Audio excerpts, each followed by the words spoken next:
Okay, I'm going to look at risk from 3 different viewpoints, okay? First of all, from my professional career, which spanned 13 years in the Defence Forces. I only recently retired in January.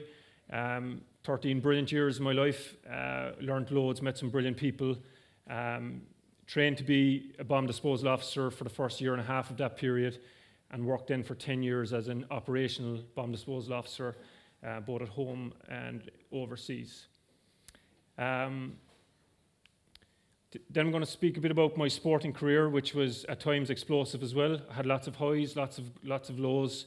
Again, learnt loads about risk and the necessity to take risk and the dangers associated with taking risks in high pressure situations.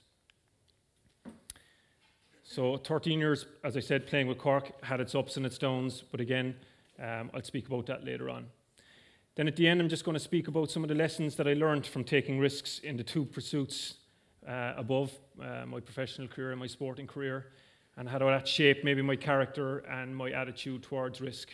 During my army career, I would have dealt with maybe 100 approximately EOD callouts. Now, EOD stands for Explosive Ordnance Disposal, which is basically a bomb callout or the risk of a bomb callout. Those 100 calls would have been broken down from hoaxes and false alarms, which would have had very low risk associated with them, as it turned out. You weren't to know that heading out the gate in the truck, right across the risk spectrum to dealing with these bad boys here called Ieds, okay? Now, an Ied is an improvised explosive device, okay? What that means is it's a mixture of conventional military munitions with everyday materials to make a bomb, basically. So the Ied you can see on the left, the King of Diamonds, is a very complex type device that you might see in theatres like Afghanistan, Iraq, and Syria, or back in the bad old days along the border in the north of Ireland. A more basic, yet still dangerous device are the pipe bombs you might hear about in the news from time to time. These are some of the devices that we came across. And again, about 25% of the callouts I dealt with would have been IEDs, mainly pipe bombs. While the threat has probably lowered in this country in terms of the devices we've come across since the Troubles have finished, thank God, some of my older colleagues in the Defence Forces would have dealt with some of the more complex devices that you've seen on the left when they were on duty and on the border in the bad old days in the 70s, 80s, and 90s. Okay, so what are the factors which, I suppose, affect risk during an EOD call-out? Okay, there's a number of them. First of all, as the famous philosopher Sun Tzu said, know your enemy. Okay, so what are your enemy's capabilities? In the case of a theatre on the left, your enemy's capabilities are extremely high to cause damage and danger to you, to civilians, and to property. Whereas the enemy's capabilities, say, on the right-hand side of the picture, in places like maybe criminal gangs in Limerick, Dublin, and Cork, are less sophisticated but still dangerous. So that's the first thing, know your enemy. The importance of teamwork in dealing with a bomb is huge, okay, and it can increase or decrease risk depending on how well or how poorly the team works. I'll speak a bit more about that later. In general, in the vast majority of cases, EOD teams I would have been part of had extremely professional and well-trained people, but there were always occasions maybe when myself had a bad day or maybe somebody in the team just wasn't having a good day, which affected risk and increased the risk to both yourself, your team, and also the wider public. Some of the hidden factors that you may not think about that actually affect risk in terms of dealing with an EOD incident are things like sleep deprivation. And the example I would give is, and my wife can bear testimony to this, often on a Friday night, I'd be inside in bed, I'd be on duty with the phone beside me. I get a call to Limerick at 1 o'clock in the morning. Okay, so you drive to the barracks, you jump into the truck, and you head for Limerick or Nos na Gaoithe. You get there, you deal with the task, you come back to your office, it's 8 o'clock in the morning, you type up your report, and you go back and you grab a few hours kip at home, and you're ready to go again. As has happened a few times, the following night, the Saturday night, you get another call out at 1 o'clock in the morning. Again, at this stage, you're small but sleep deprived, you're heading into a high-risk environment, and you have your wits about you, so those kind of things can increase the risk of dealing with incidences like that. So there are some of the small hidden risks that you sometimes see. Other, I suppose, hidden factors that you may not think about are your relationship with the Gardaí, who control the scene until you get there. Again, having a good relationship with the Gardaí is vital in these situations because they control, I suppose, the crowds, the evacuations of houses, and they also control, I suppose, they're able to pass on a lot of hidden information to you about the background to maybe the people who are being targeted, different things like that, that can make your decision-making process a lot easier. Witnesses on scene, people who may be evacuated from their houses. 3 o'clock in the morning, you might have a family of 5 sitting in their dressing grounds on the side of a street after being turfed out of their house. So it's important to be able to establish a good relationship with them so you can make their lives as easy as possible, as quick as possible, small things like that. Other things that I've seen over the years in call-outs that I was out on, we had a pregnant woman living in a house next door to a house that had been attacked with a pipe bomb. She couldn't be moved for medical reasons. That complicated matters. I was in a call-out in Limerick one night where there was livestock, 2 horses in a shed next door to a house that was being attacked. They were heavily pregnant. The horses were worth a fortune. Complicated things again. So these are all things that you don't think about heading to a task, but again, things that can make your day a lot more difficult. To speak about mitigation of EOD risk, so how do we lessen the risk on the way to a very dangerous situation? Okay, the first thing, like I spoke about earlier, was the team and the strength of the team. Normally our team would be made up of 3 or 4 people with a driver, a number 2 and a number 1 who would be me in that situation. I was the incident commander. So delegation of responsibilities in a team situation would have been extremely important. So first of all, a driver's job is extremely important to get you there in one piece. And that may sound a simple task, but often it wasn't. For example, my first call out ever was from Dublin at 6 o'clock on a Friday evening in peak traffic right in the middle of the Celtic Tiger where the M50 traffic everywhere was insane. So we had a Garda escort with us and we were travelling again at top speeds through one-way streets, almost clipping cars as we went. So that was a huge responsibility for the driver to get us there in one piece. The number 2's job generally was to prepare the equipment, get the explosives ready, make sure all your equipment that you were going to be using for the task was ready to go when you wanted it and when you needed it. So you asked me then, what was my job? Did I just sit back and admire the 2 lads? My job was to see initially the big picture, okay?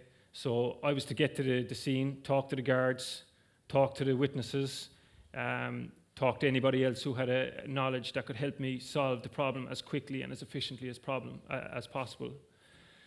So some of the difficulties in team dynamics in these situations were, first of all, if me as a number 1 started to micromanage by looking over the number 2's shoulder, I make him edgy, he starts getting a bit nervous and not doing his job properly, and more importantly, by me micromanaging, I'm losing track of the bigger picture. Okay, so it's important to me to have a lot of trust in my team so that he can do his job and I can do my job and see the bigger picture. If on the very, very, very odd occasion your number 2 was having an off day, that complicated my job because I know I had to concentrate on him to make sure he was doing the equipment handling properly. And again, that increased the risk of me losing track of the bigger picture, which again affected the whole operation. So that was, I suppose, the importance and the strengths and weaknesses of teamwork as a mitigation factor. And I just, again, to underline the fact that the vast, vast majority of the time, the EOD teams were highly professional. Training and equipment, and this is just an example of me training here during my initial phase of training. I think you can see me smiling, funnily enough, but I'm at the bottom of the stairs before I embark on a journey of about 200 steps into Cork camp, and I wasn't smiling at the end of it, believe me. The training is very intense. We go through about 15 months of initial training to qualify as an operator, and then subsequently you're revalidated every so often to make sure your skills don't fade and any new equipment you're training on any new equipment. Speaking of the equipment, we're lucky in that we have the highest spec equipment available to us to allow us to do our job.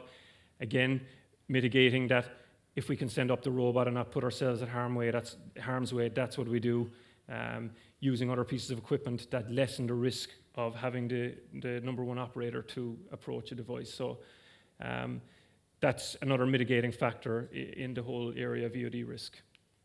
The most important aspect of mitigation from my point of view is solid and efficient decision making. Okay, so from our training, a lot of our training was based on decision making. So carrying out your threat assessment, your risk analysis, like I said, seeing the bigger picture, and then making a decision. But the key to decision making was to be decisive. So your initial attempts were to gather all your information, process it, come up with a plan, and then go with it. Okay. People who were very cautious or over-cautious tended to be poor EOD operators because they'd wait around all day. Meanwhile, the M50's blocked up for 3 hours and Joe Duffy's on the radio going insane. So decision-making was a huge part of the process, and our training in that area was extremely good. Again, that's a picture of me after walking down the steps after wearing that suit for about 50 minutes. So it does take its toll, and that goes back to the point about sleep deprivation and being in the full of your health when going out to deal with a task. So I suppose to sum up on the essential qualities for an EOD operator as I see them to mitigate risk, good communication skills are vital, to be able to communicate well with your team, to take advice from them if you're making a mistake. On a couple of occasions on call-outs, I was going down the wrong avenue. My number 2 would come over to me and he said, look, just think about that there again for a couple of seconds. Then you see the bigger picture and you take a different course of action. So being able to communicate with your team, with the Gardaí, with witnesses, all very important factors of being an efficient EOD operator. Physical fitness was a vital part of it. Again, if you're not physically fit, if you have to wear the suit or stress levels go up, then you begin to degrade, and again, you make poor decisions. So, and the last thing, it's all linked to decision making, is being an efficient decision maker. You don't have to be a really smart person. You just need to be able to be in a position where you can get as much information as you can about the particular incident, process it, and like I said earlier, be decisive and push on. So now for something completely different, but maybe equally as risky in my opinion. You may have seen this clip before, some of it.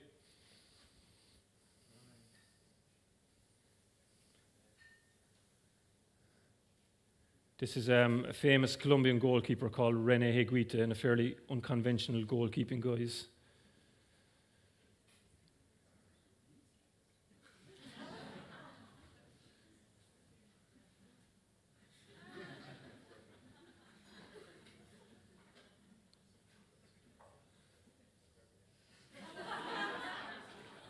Okay.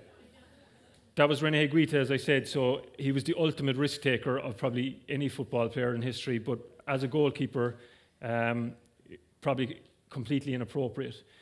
My view of him was that he was taking risks just for kicks. He was obviously a very eccentric character, and that suited his personality, but I don't think he was doing it for the team's good, okay? Risk-taking in certain circumstances benefits the team, but in his position, I think he was too much of an individual, but makes for great footage. Personally, I suppose a big challenge for me as a goalkeeper was overcoming the fear of taking risks. Again, I would be a more conservative individual than our friend René, but I suppose it would have been very easy, particularly in big match situations, to do the very easy thing all the time. Again, not taking risks in front of, maybe 82,000 people on a big match day. Just put the ball down, kick it out, and get on with your business. However, I suppose I learned over the years that you have to take risks, and in doing that, you will often make mistakes. It's how you recover from them and how you learn from them is important. I'll discuss later on, as in a group situation, how an ordinary team will get to a certain level, but to get to the highest level in sport, you need risk takers in your team to break down defenses, to be unpredictable, and to, I suppose, to express creativity in the team. So, again, that was one regret maybe I had in my career, that I wasn't able to take more risks in certain scenarios, and it was a constant battle mentally to try and overcome the fear of taking risks. I was able to manage it some days I wasn't. And again, I think that's a big part of goalkeeping, being able to take risks, but calculated risks, not like our friend in the first clip. Again, trust, like in the EOD situation, good teamwork and communication lowers risk in a goalkeeper situation. Again, some of the best or some of my most enjoyable games I would have played with Cork in big games were situations where I actually had very little to do, but during the match and before the match, as a unit, the defence displayed a lot of trust, teamwork and communication to lower risk.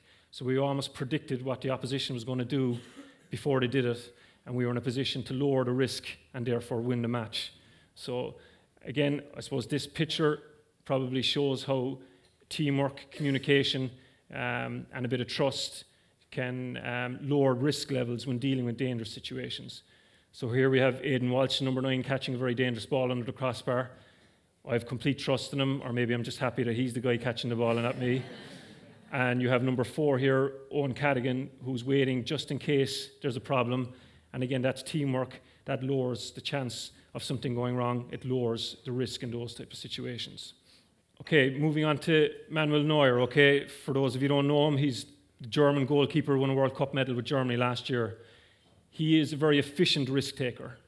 Unlike our man from Colombia, he constantly takes risks as a goalkeeper. He plays almost as an extra defender. He plays high off his line, okay? But he does it for the good of the team. It's not a personal thing. He's extremely confident, takes risks, but it's for the good of the team. You often see him maybe 40 metres from goal making an interception that no other goalkeeper would, put themselves in a position where they would take that risk.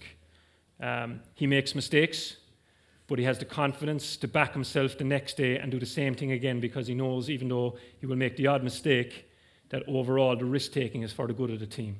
So he's a very efficient risk-taker, in my opinion, as a goalkeeper.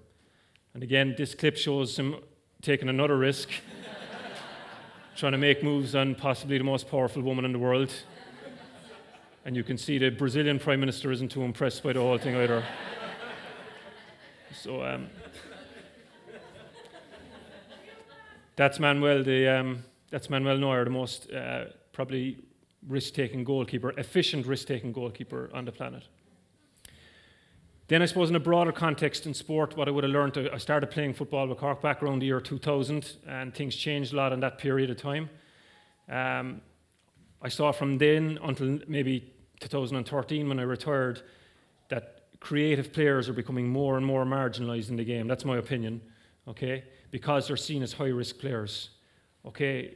In an era where systems dominate all sports, soccer, rugby, GAA in particular,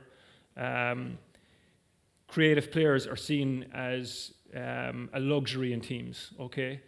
You still see the odd guy displaying creative talents. I suppose Colm Cooper from Kerry be the typical example in that he's not a grafter off the ball, or he's not a really good tackler, but he's an extremely creative force which gives Kerry the edge when it comes to breaking down blanket defences and very robust tackling. The dependable player now is seen as low risk but high value by coaches. Coaches are under extreme pressure, okay? So they'd rather go for a dependable player who'll do the right thing most of the time rather than a creative player who might unlock a defence once in a whole match.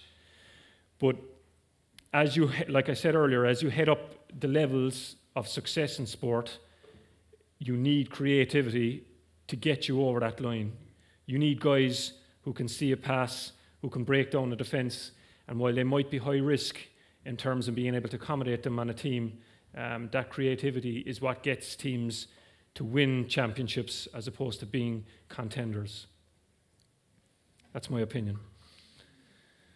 Again, that's led to a fear of risk takers, and again, I would have seen it myself probably in the Cork setup over the years.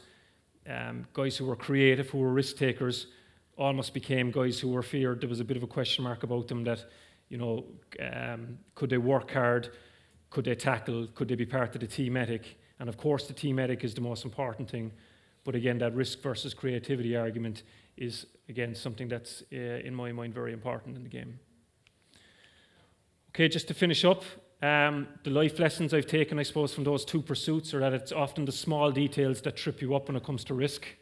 Okay, things like, you know, the pregnant woman that I've spoken about. If you miss out on that, something happens with her. That's actually the problem that happens down the line in terms of explaining to the general staff or to the Gardaí or to the press why you didn't consider her as opposed to the bomb that was ticking over in the corner of the room. There's no such thing as a 100% certainty in life. If you wait for 100% certainty, it's never going to happen, okay? Like I said earlier, you put yourself in a position where you gather as much information as possible, you make a decision and you go with it. But if you're waiting for 100%, like I said, that M50 is going to be clogged up, and again, you're going to be answering the phone to the general staff and to Joe Duffy. So there is no such thing as 100% certainties in life. Risk to personal relationships. Again, I suppose during my time as an EOD operator and as a goalkeeper, I was away from home a lot. Again, that would have placed a lot of stress on family relationships.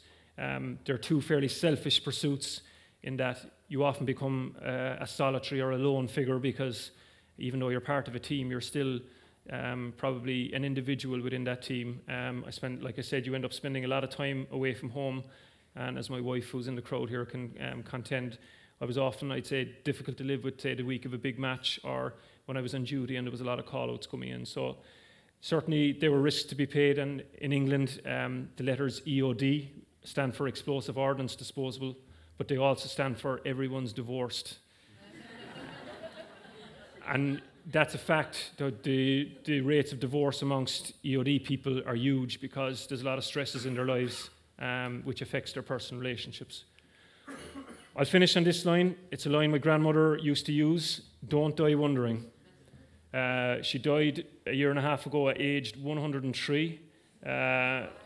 She was a teak tough West Cork woman, and that was a big saying in her life. Try everything, take risks, and don't die wondering. Thank you very much.